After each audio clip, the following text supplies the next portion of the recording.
came to Britain from America 7 years ago. Is it a genuine sport or just an infantile craze?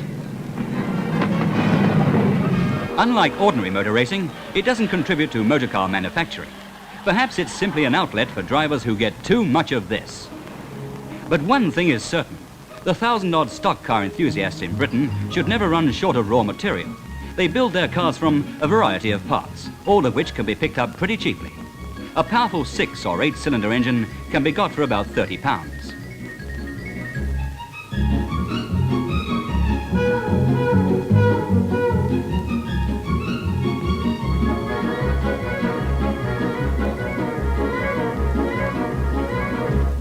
An ordinary car chassis is too light for this job, so they usually get one from an old van or light truck. But even so, this has to be heavily reinforced to put up with the bashing the cars get on the track.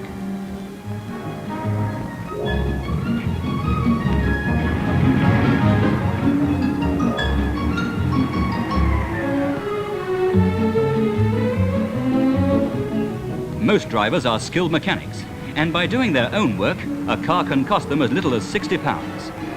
16-year-old Alan Wardropper, who works in his father's Ipswich garage, is too young to drive on the road. But already he's one of Britain's top 10 stock drivers. So is his father too.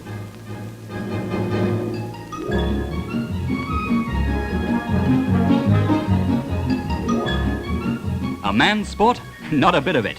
Quite a few gals have had a go at stock car racing. 37-year-old Tanya Crouch with her mechanic has raced for 6 years. For safety, doors are welded shut, by the way, but Tanya's used to getting in this way.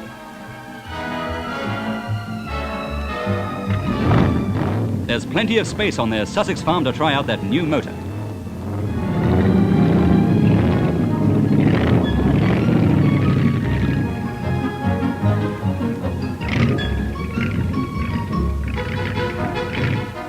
.33-year-old Johnny Bryce, an ex-500cc motor racing driver and Kent pig farmer, is today's world champion stock car driver.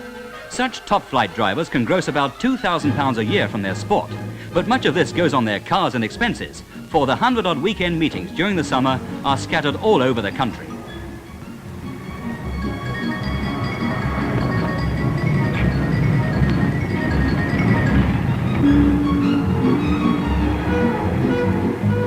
Another farmer driver is Johnny Swift of Shepshed, Leicestershire. Racing for 4 years now, Johnny is still a white top, or 4th grade driver. But as he says, I get a lot of fun out of it.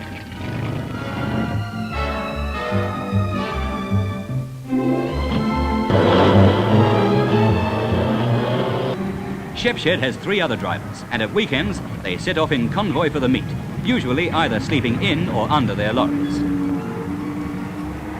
The cars stream into the pits at the track well before time, for there's plenty of work to be done. Tyres are stripped at the rate of 2 a race, so wheels have to be changed. Hairdresser's model, Mrs. Betty Mason from Chichester, is her husband's mechanic. As the work goes on, the official Board of Control scrutineer checks all cars and driver's safety harness, which must be fastened to the floor, not to the seat. Bumpers of regulation size must not protrude beyond the tyres. Warnings are issued. A car not up to regulations is barred. At the Brayfield, Northamptonshire track, it's an afternoon meet, and the girls turn up to cheer on their favourites. Drivers get a minimum £3 starting money, £10 for a win. There'll be as many as 40 cars at the meeting, 20 in a race.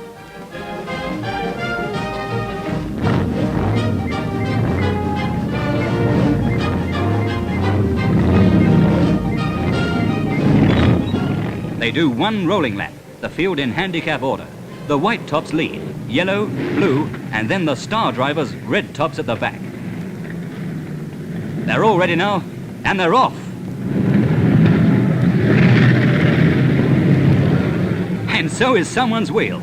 The first bend is murder. It's every man for himself. Get out of the way! Shortcuts inside the barrels are against the rules. If you get forced off the track, you must get on again as quickly as possible. They're really away now. Some have got clear, others are back there trying to decide which way they're supposed to be going.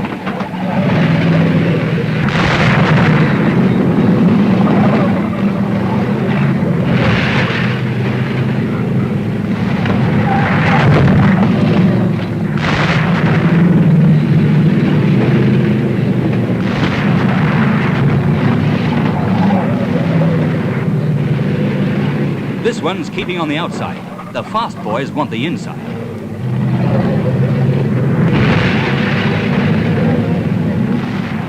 Someone's having tyre trouble. Stop? Not on your Nelly. What's a tyre here or there?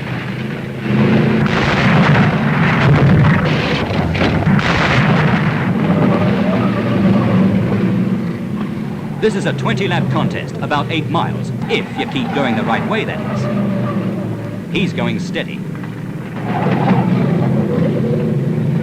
You're allowed to do anything to the car in front of you except ram him on the inside so that he shoots into the spectator's fence.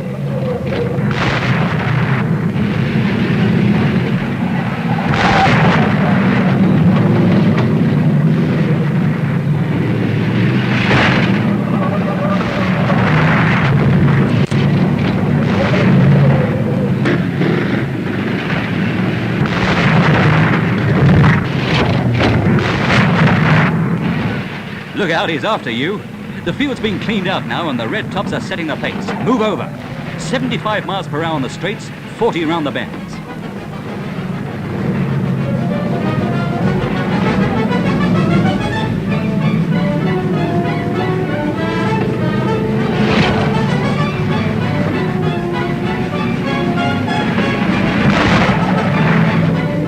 They get bunched up again at the corners and bang, someone's in trouble.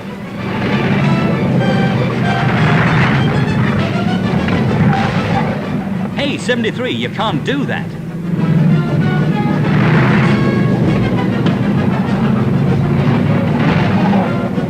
The barrels take a pasting, and with wrecks everywhere, things get a bit tricky.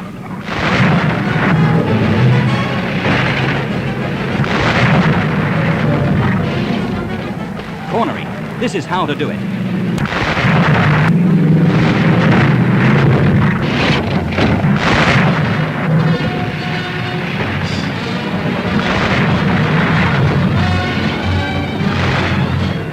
Whoops-a-daisy. No wonder those chassis have to be reinforced.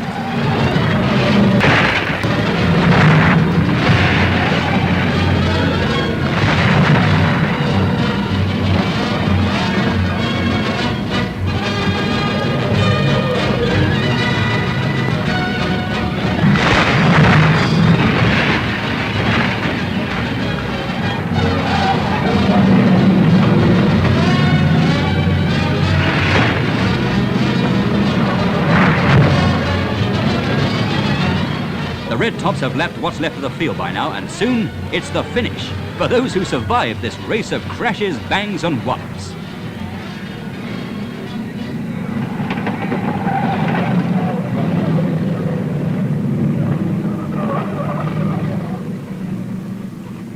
Breakdown lorries sort out the pile-ups. The track must be cleared for the next event.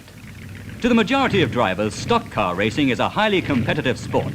To a few, it's a smashing craze.